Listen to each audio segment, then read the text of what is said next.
on est ravis de vous retrouver. Bonjour.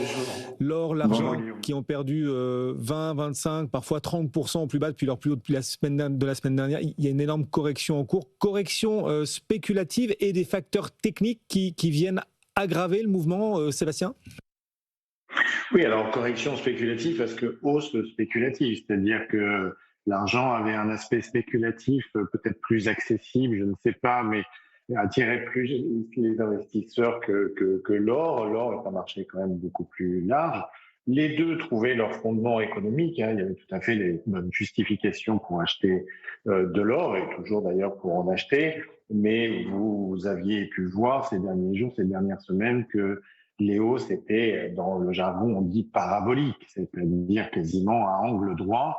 Et au-delà de ça, c'était, je dirais, la ruée, qu'à de dire, malheureusement, un peu la ruée vers l'or des particuliers à travers des produits tout simples comme les ETF. Le problème, c'est que nous sommes sur un marché de matières premières, nous sommes sur des marchés confidentiel, c'est peut-être pas le mot, notamment pour l'or, mais un peu plus pour l'argent, des marchés qui ont des volumes traditionnels entre des acteurs industriels, acheteurs ou vendeurs, et via les ETF qui monétisent ces matières premières, vous voyez bien que ce soit le lithium, l'or, le palladium, le cacao et autres, c'est aussi facile à acheter désormais.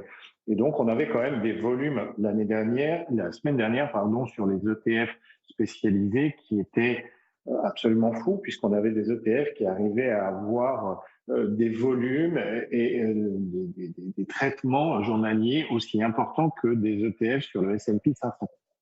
Alors, bien sûr, quand tout le monde se retrouve au même endroit, au même moment, il faut surtout pas qu'il y ait un problème et il faut surtout pas qu'on change les règles du jeu. Alors, les règles du jeu, ça a commencé à changer en fait un peu vendredi parce que en Chine, ça peut paraître loin, c'est souvent comme ça que ça commence, c'est l'effet papillon. Il y a eu des fonds sur les marchés à terme d'or qui ont été fermés, temporairement, gelés.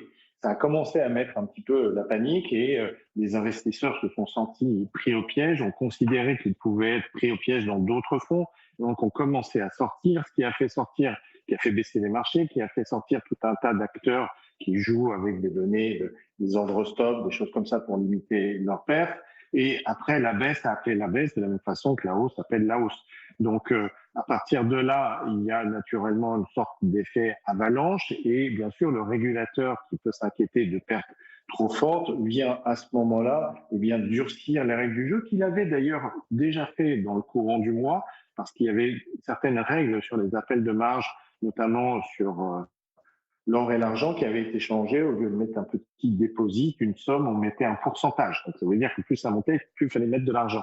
Mais là, on a augmenté, après, d'ailleurs, quasiment à la fin de la baisse, mais ça a aidé à la purge, on a augmenté ces appels de marge. Donc, vous voyez, ce qu'on a déjà fait dans les mouvements de panique, ça s'est fait en France, par exemple, sur le règlement mensuel, où à des moments, on limite les capacités d'intervention sur le SRD, le système de règlement différé, ou par exemple d'arrêter les ventes à découvert. On a pu connaître ça sur les banques et autres. Donc les règles du jeu qui changent en cours de partie, ça peut être de nature effectivement à créer de l'instabilité et créer un petit peu plus de panique parce que on joue avec de l'effet de levier sur ce type de marché et notamment les particuliers. Alors malheureusement, c'est beaucoup d'argent qui a été perdu ce week-end, aussi bien sur l'or, sur l'argent, que même sur le Bitcoin ou d'autres matières premières, le palladium et autres. Et c'est de l'argent qui peut un petit peu manquer aussi à l'économie et dans l'effet richesse. Alors les marchés les investisseurs ont gagné beaucoup d'argent, mais on voit Sébastien? bien que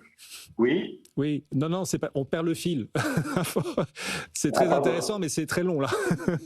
Parce que c'est vrai, pardon. on a me rebondit en cascade effectivement, mais à un moment on finit par perdre la source là. 5 500 $, c'était le niveau de l'once d'or en fin de semaine dernière. On est à 4008 aujourd'hui. La question, alors il y a les phénomènes techniques que vous décriviez très bien, bien sûr, mais est-ce que certes l'or était monté et l'argent était monté trop vite, mais est-ce qu'ils étaient forcément montés trop haut? Je vous pose la question parce que JP Morgan ce matin a relevé son objectif sur l'once d'or à 6300 $, pas pour dans 5 ans, pour cette année.